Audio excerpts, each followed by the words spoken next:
Assalamualaikum warahmatullahi wabarakatuh. Perkenalkan, nama saya Diki Ferdiansyah. Nah, pada video kali ini melanjutkan lab sebelumnya mengenai ECMP load balance. Nah, sekarang kita akan mencoba tentang ECMP failover.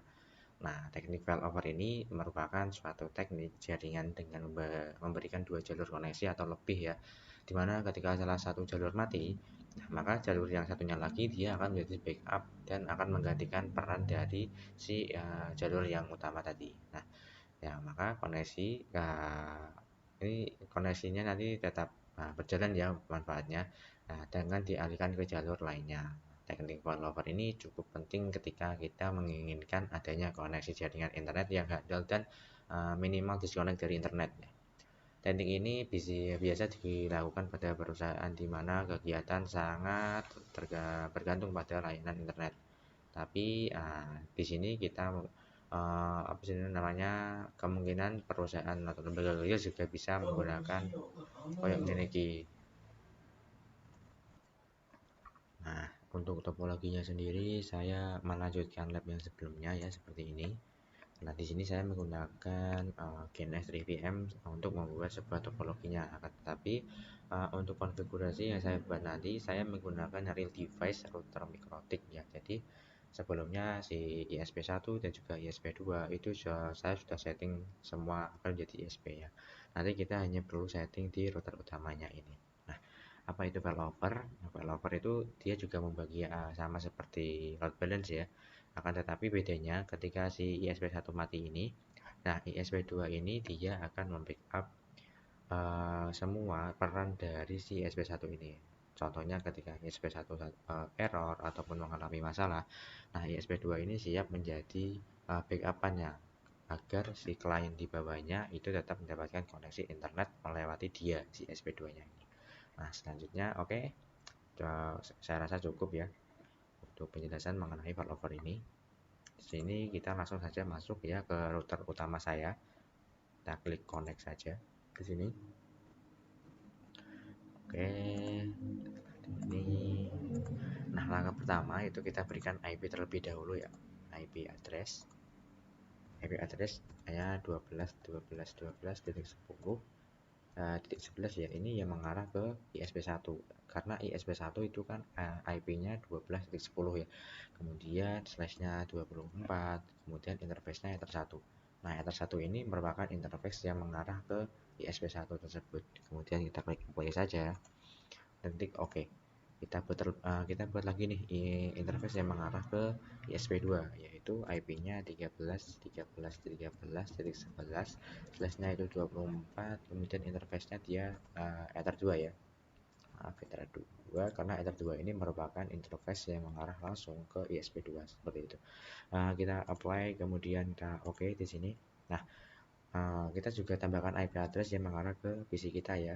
Nah, nanti di laptop kita itu kita setting di DHCP. Jadi di router utama kita ini nanti interface yang mengarah ke laptop kita itu kita buatkan di DHCP server seperti itu. Kita buatkan IP address terlebih dahulu ya, yaitu IP-nya 11.11.11.1, slashnya 24, dia interface-nya Ether3 seperti ini. Dan kita klik apply, OK.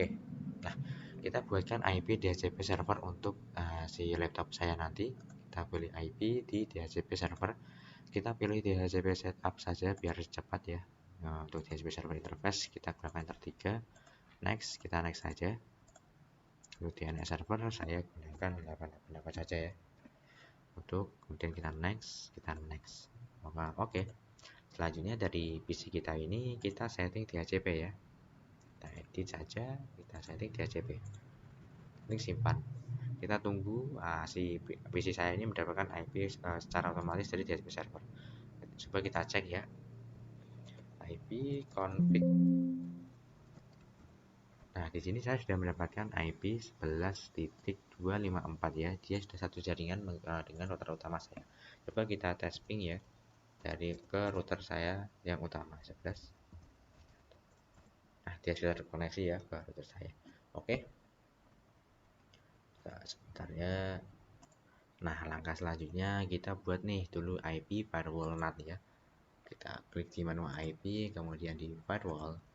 kemudian kita NAT. Nah di NAT ini kita buat nih general chainnya source NAT, kemudian out interface-nya kita pilih interface yang mengarah ke ISP1 yaitu Ether1.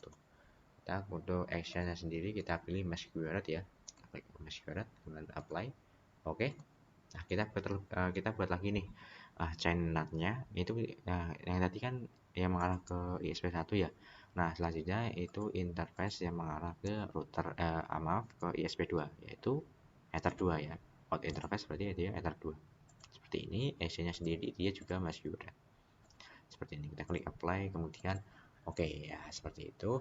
Kemudian kita setting di IP DNS ya. Kita setting DNS terlebih dahulu ya.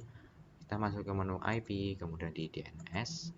Nah servernya ini kita isikan IP-nya si ISP yaitu 12.12.12.10. Kemudian kita buat lagi ya, karena kita memiliki dua buah ISP ya kita masukkan IP kedua-duanya yaitu 13.13.10 seperti itu. Nah untuk jangan lupa untuk kalau remote request kita checklist ya, kemudian kita klik apply, kemudian kita klik OK. Nah coba kita tes nih di IP routable, kemudian IP di root. Nah di sini kan ada yang namanya DAC ya. DAC ini Dynamic Active Connected. Jadi semua sebuah destination address yang terkoneksi langsung terhadap router utama saya, yaitu ada yang 11.0 ini ya, ini dia yang mengarah ke PC saya. Kemudian ada yang 12.0 ini dia mengarah ke ISP1. Kemudian ada yang 13.0 ini dia mengarah ke ISP2. Nah, selanjutnya itu kita buat IP static ya, IP. Nah, destination address-nya itu 0000 ya untuk ke luar internet. Untuk gateway-nya sendiri kita buat satu persatu ya, yaitu 12 terlebih dahulu nih. Titik 10 ya. Coba sebentar. Ya sama ya 12.10. Kemudian kita klik play. Oke, nah di sini kan ada ya, udah terjadi static aktif. Dan kita buat lagi nih ya, routing yang mengarah ke ISP2. Yaitu dengan gateway-nya tadi ya 13 jadi 10. Nah, karena kita ingin menjadikan si ISP2 ini sebagai backup, jangan lupa untuk distance-nya itu kita isi ya lebih besar dari si ISP1 tadi. Ya, kita coba di sini isi 2 ya. Nah, kita klik apply, kemudian oke. Ya, di sini jadi ketika kita untuk pengujiannya kita bisa trace root dari PC kita. Nah, coba kita ping ke Google terlebih dahulu ya. Di sini kita bisa terkoneksi ke internet. Nah, untuk cara pengujian konfigurasi failover ini kita bisa trace root nih. Trace root min d dengan ke google.com terlebih dahulu deh. Nah, pastikan dia lewat ke ISP1 terlebih dahulu ya. Nah, coba kita tes lain lagi deh di Wikipedia. .org. Nah, pastikan dia lewatnya ke ISP1 ya. Di sini kita bisa melihat ya, yaitu ada IP-nya si ISP1 ya di sini. Nah, itu tandanya ketika kita mengakses situs google.com maupun wikipedia.org, maka koneksi internetnya kita itu dia lewatnya ke ISP1 bukan ke ISP2. Kenapa kok dia nggak lewatnya ke ISP2?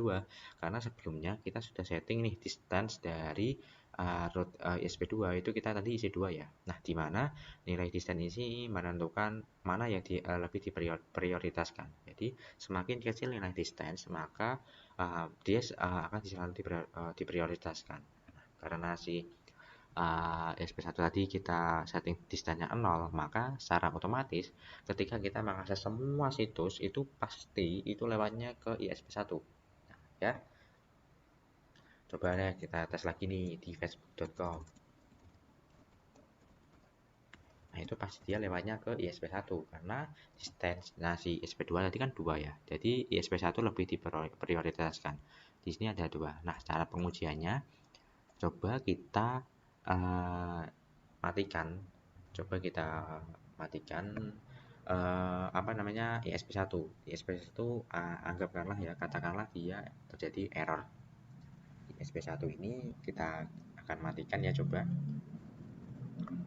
kita matikan nih, atau kita cabut saja ya, cabut. Nah, seperti ini. Nah, dia kan secara otomatis pindah ya, dari yang sebelumnya itu ke 12.10, kemudian dia pindahnya ke 13.10. Ketika kita coba traceroute lagi, traceroute.com, dia itu pasti lewatnya ke ISP2 seperti ini. Nah, jadi itulah gunanya failover ketika ISP1 mengalami error atau terjadi masalah. Nah, si ISP2 sebagai dia backup itu dia bersedia membackup koneksi yang ada di bawahnya. Jadi si PC ku tadi dia nggak terlepas dari koneksi internet, dia langsung di backup oleh ISP yang kedua ini. Nah, seperti itu. Karena di stand-nya tadi kita setting dia lebih tinggi dari ISP1.